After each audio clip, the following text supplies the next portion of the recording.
Okay, hello everyone. Today we're going to talk about my malfunctioning aquaponic system. What I noticed is that the feed rate and the purge rate at the bottom, at one point, when it was all covered up, was approximately the same amount. This told me that there was something wrong. We were not going through like a purge cycle. And this suggested that there was something wrong with the bell siphon. So how does a bell siphon work? Currently, as you can see, what we have is we have essentially a pond. We have an input, which is allowing water to flow in to a certain water level at the height of our drain. And then, as it reaches that water level, as we all know, water will just flow out of the spout in the bottom. And that's not what we want. That just creates a constant pool with a little bit of drainage. What we really want is to have a straw effect, a siphoning effect, where we're sucking out all of that water when the water reaches a certain level.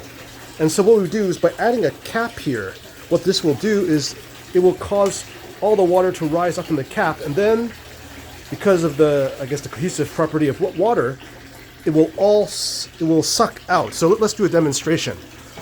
What should happen when I put this cap on is now we're going to create a suction. And one should notice a huge amount of water coming out of the drain, and the whole thing should essentially drain. So let's see if it works. It'll take a few moments. Okay, do you see what happened there? This is what we call a bell siphon. Okay?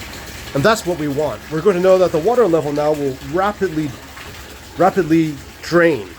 And so what we're having the natural ebb and flow that we desire in the cycle, where the roots have a time of feeding and then a time of drainage to dry up and to starve again. And that's what we want. Like all things in nature, we want ebb and flow. So how do we do this? We do it with something called a bell siphon. Hopefully that has been instructional to you. Just by putting a little cap on your drain, you've created a straw, right? And now we have a siphon. Unfortunately, the existing cap with slits was all clogged up, and it was somehow blocking this thing from working.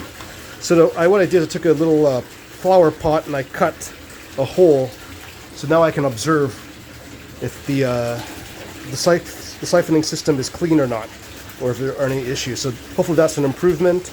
As you can see, this is a very meager aquaponic system at this point, but we can already see that some of the basil is starting to grow.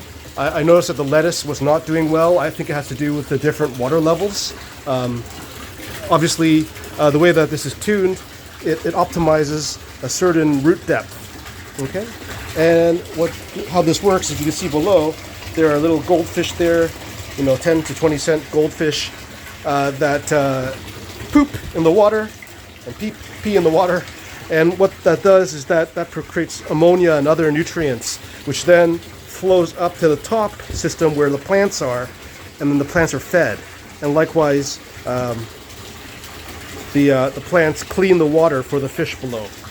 And of course, we have some water that constantly flows to provide oxygen for the fish. And we'll see. I plan to put some tilapia edible fish in there eventually, but I want to test it with cheap fish, which are only under 20 cents a piece for now, and see how that goes. See if I can maybe provide a more comfortable environment for them. I put some bricks there, some pavers, so that the fish have a place to hide, and we'll see how the system works. But by making this one little fix, it has improved the performance of the system, and it allows me to see exactly what's going on. So I think this is a suggestion I would give to anyone who wants to create an aquaponic system. If you do use a bell siphon instead of just using a dumb timer, it's always good to have a ring around it, or even make the same contraption out of a clear plastic or glass so that you can actually see what's going on instead of guessing. Because I think what had happened is some of my substrate, this medium, somehow clogged up the feeding of the siphon, and it screwed everything up. But I just had a hard time figuring out what to do. Initially, I thought maybe I'll have to create a box, but I just thought this flower pot, and that was excellent. I was able to put this as a barrier and then scoop out all of the material, take out the whole contraption, clean it out, and then fix it. So there we go.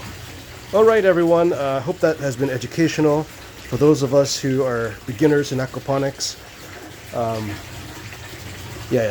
A bell siphon is a critical part of your system, and apparently it can get clogged. So just make a little area here that you can access to clean it out. If you don't, it's going to be a headache to fix. So there you go. Have a great day, and I hope to talk with you more. Bye.